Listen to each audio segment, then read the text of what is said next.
Before you book that solo trip you've been dreaming about, stop. Because most first-time solo travelers make the same mistakes. And some of them can turn an amazing trip into a nightmare. Solo travel is freeing, empowering, life-changing. But when it goes wrong fast. Safety fears and unexpected costs stop millions of people from ever traveling alone. And for women, nearly 7 out of 10 say safety concerns are the main reason they don't even try. Today, we're breaking down the 11 mistakes that derail solo trips. And for every single one, we'll show you a simple fix. So you can travel confidently, not fearfully. Mistake 1. Booking accommodation in the wrong area. The first mistake happens before you even pack. You book your place to stay in the wrong part of town. You're scrolling through booking sites, and then you see it. A price that looks too good to be true. So you book it instantly, and you feel proud, like you just outsmarted the system. But here's the nightmare. Your flight is delayed. You arrive late. It's dark. The taxi drops you off on a quiet street with bad lighting, and it looks nothing like the photos. Now that great deal isn't a deal anymore. It's a room in a sketchy neighborhood, miles from anything you actually want to do. And in that moment, you look lost. You're holding bags. You're fumbling to find the entrance. Your heart starts pounding because you feel like a walking target. And sure, maybe you saved $100, but you traded it for something way more expensive. Peace of mind. Now here's the fix. And this one is non-negotiable. Before you click book, take 30 minutes. Open Google Maps. Drop a pin on the exact address. Then use Street View. Take a virtual walk around. Look for basics. Are there lights? Are there shops? Restaurants? Hotels nearby? Does the street look maintained? Next, search the neighborhood name, plus safety, crime, and tourist opinion. And don't just read 5-star reviews. Read the 3-star ones. That's where people tell the truth. Pay attention to these keywords. Walkable, safe at night, close to transit, quiet but central, because the truth is simple. It's always worth paying a little more to stay somewhere central and well lit. Your peace of mind is the most valuable thing you can pack. Mistake 2. Not sharing your itinerary with anyone. The second mistake sounds freeing at first. You think, I'm going off the grid. Just me and the world. No check-ins, no updates. Total freedom. But here's what people don't think about. Imagine you take a day trip somewhere remote. A hiking trail. A beach far from town. A small village. You twist your ankle. Your phone has no signal. And you miss the last ride back. Back home, nobody is worried. They think you're just enjoying your trip. Hours pass. Then a full day. No one knows where you went. No one knows where you're staying. No one even knows what city you're in. What started as a small problem just became an emergency. Now here's the fix. And it takes less than 5 minutes. Before you leave, send your itinerary to someone you trust. Include your flight numbers, your hotel name and address, and a general outline of your plans. Next, share your live location. Google Maps works, WhatsApp works, and set one simple rule. Send a quick "I'm good" message once every 24 hours. That's it. It doesn't take away your freedom. It gives you a safety net. So if something goes wrong, someone knows exactly where to start looking. Mistake 3. Overpacking and looking like a target. Mistake number 3 is one almost everyone makes. Overpacking. You pack for every possible situation. Cold weather, hot weather, rain, formal dinners, what-if outfits.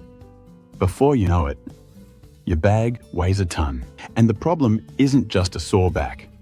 Picture this. You're walking down uneven streets, cobblestones, crowds, narrow sidewalks. Your suitcase wheel gets stuck. You stop. You struggle. You sweat. Now you look distracted, flustered, and stuck in one place. To someone watching, you're the perfect target. Overpacking makes you slower, more noticeable, and easier to take advantage of. And while you packed 5 extra pairs of shoes, you forgot the real essentials. Your phone dies. Your power bank is back at home because it didn't fit. Now here's the fix. Pack less. Way less. Your goal is 1 carry-on for a week. You can wash clothes anywhere. What actually matters are a few key items: a reliable power bank, a universal adapter, a small first aid kit, and a secure bag, preferably anti-theft. Leave flashy jewelry at home. Leave designer items at home. The goal isn't fashion. The goal is to blend in, move easily, and protect what matters. The lighter you travel, the safer and freer you'll feel. Mistake 4. Ignoring local customs and social norms. This mistake doesn't feel dangerous at first, but it can quietly create problems. You arrive in a new country and assume life works the same way it does back home. You dress the same. You speak the same. You gesture the same. And most of the time, you don't even realize you're doing anything wrong. Until you are. You walk into a temple with uncovered shoulders, and you're turned away. You take photos where it isn't allowed, and someone confronts you. In more conservative cultures, a friendly smile or gesture can be misunderstood. Suddenly, the atmosphere shifts. Locals become distant. Service becomes colder. You feel uncomfortable and unwelcome.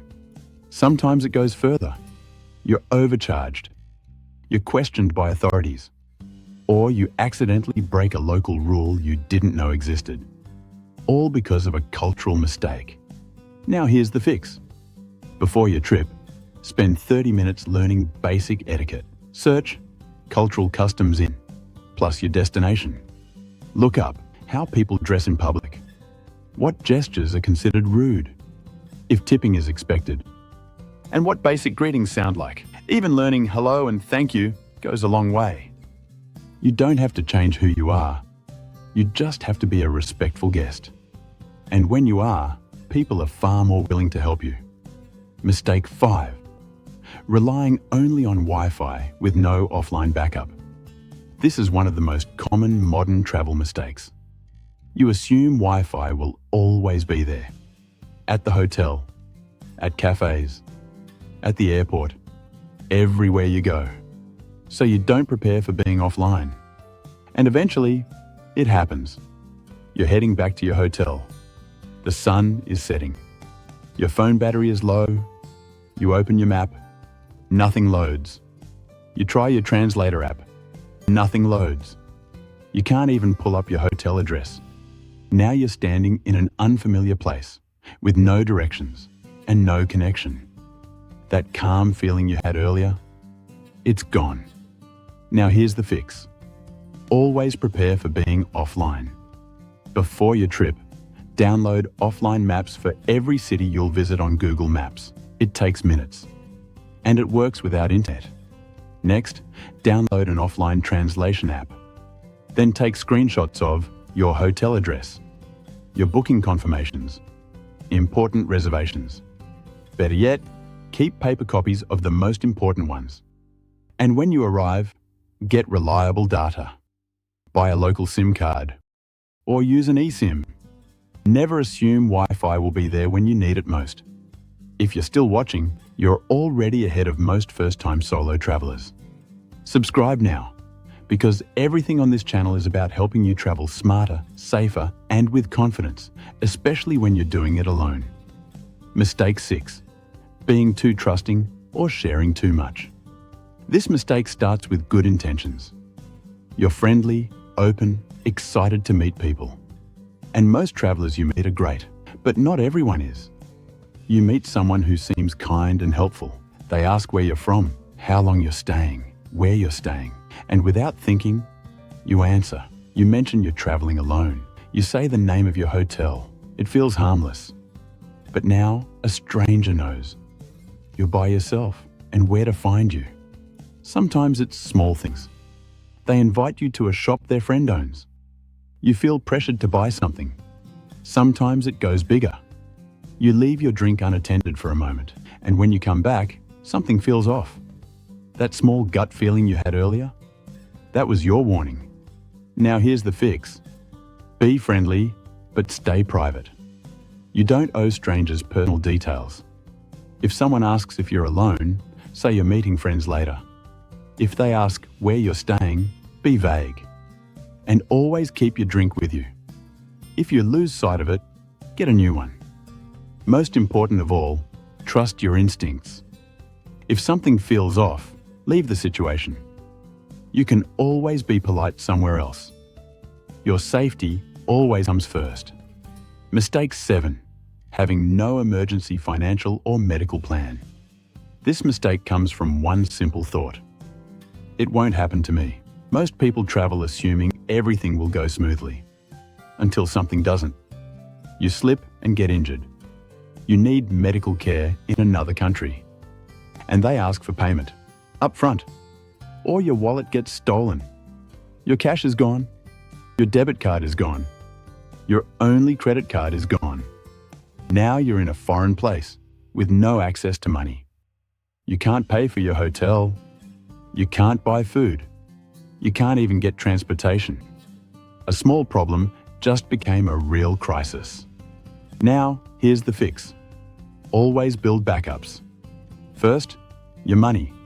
Travel with at least 2 credit cards and 1 debit card. Keep them in different places. 1 in your wallet, 1 in your bag, 1 secured at your accommodation. Also, carry a small emergency stash of cash, hidden separately.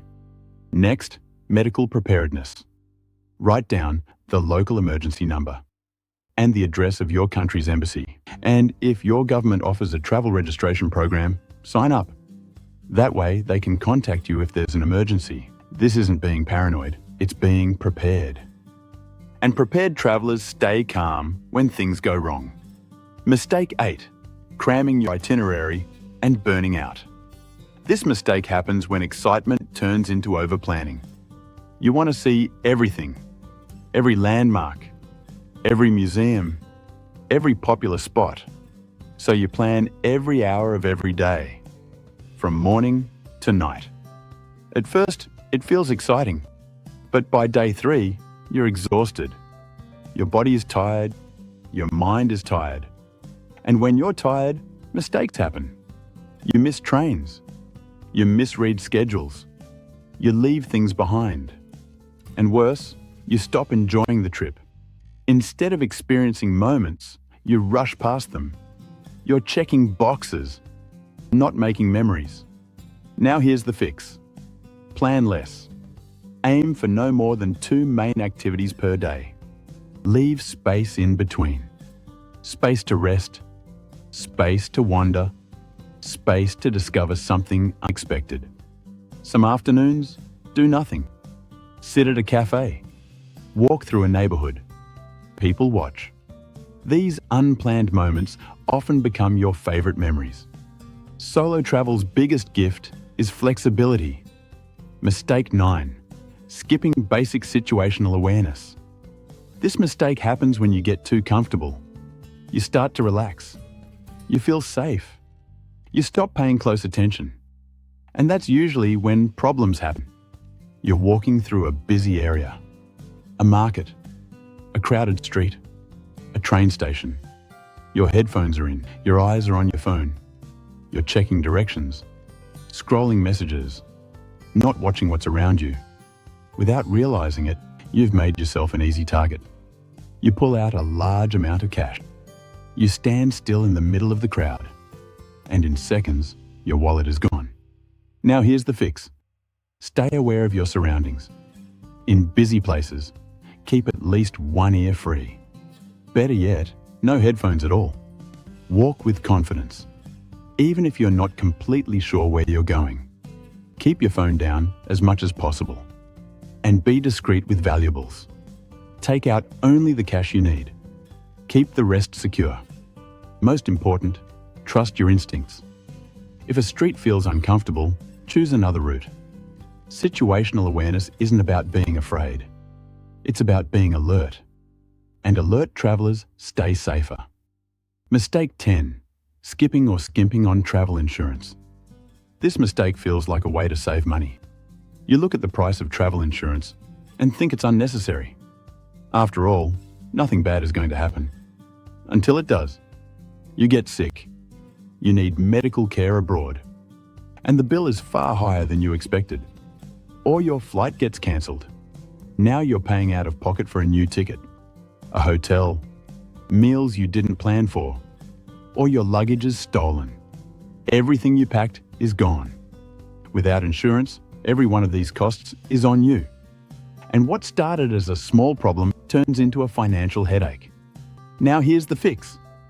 Buy comprehensive travel insurance when you book your trip, not later, not right before you leave.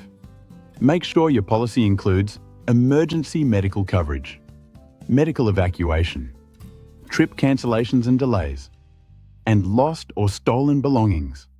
Most regular health insurance doesn't cover you abroad. Think of travel insurance like a seatbelt. You hope you never need it, but you're very glad it's there if something goes wrong. It's one of the smartest travel purchases you can make. Mistake 11. Having zero backup for your backup plan. This final mistake comes down to one thing: assuming everything will go as planned. You book the flight, you reserve the hotel, you pack your bag, and that's it. But travel rarely goes exactly as planned. You land after a long flight, and your luggage doesn't arrive. The hotel is overbooked. The ATM won't accept your card. It's late. You're exhausted. And suddenly, everything feels overwhelming. No clean clothes, no confirmed place to sleep, no easy access to cash. Even experienced travelers have moments like this. Now here's the fix. Always think in backups. For anything essential, have more than one option. Carry extra cash. Keep a backup credit card, stored separately. Before your trip, bookmark a few alternative hotels nearby. Save screenshots of all your important documents. That way, when something goes wrong, you don't panic. You pivot. Having a plan B and a plan C turns travel stress into a manageable inconvenience. Prepared travelers don't avoid problems. They handle them calmly. So there you have it. The 11 critical mistakes that can derail a solo trip and the simple fixes to make sure they don't happen to you. Solo travel isn't about being fearless. It's about being prepared. It's about respecting the risks while refusing to be ruled by them. By avoiding these mistakes, you're not limiting your adventure. You're enabling it. You're giving yourself the freedom to fully experience the journey, to connect with the world and with yourself. The world is far less scary than it's often made to seem. And with the right preparation, solo travel becomes one of the most rewarding things you can do. You'll come back more confident, more resilient, and with stories that are completely your own. Now we'd love to hear from you. Drop a comment below. What's the one mistake that worries you most? Or, if you're a seasoned traveler, what's a mistake you survived that we didn't mention? Your experience might be exactly what helps someone else travel more safely. Solo travel doesn't make you reckless. It makes you capable. And the more prepared you are, the more freedom you actually have. If this video was helpful, make sure you're subscribed to the channel. Until next time, safe travels.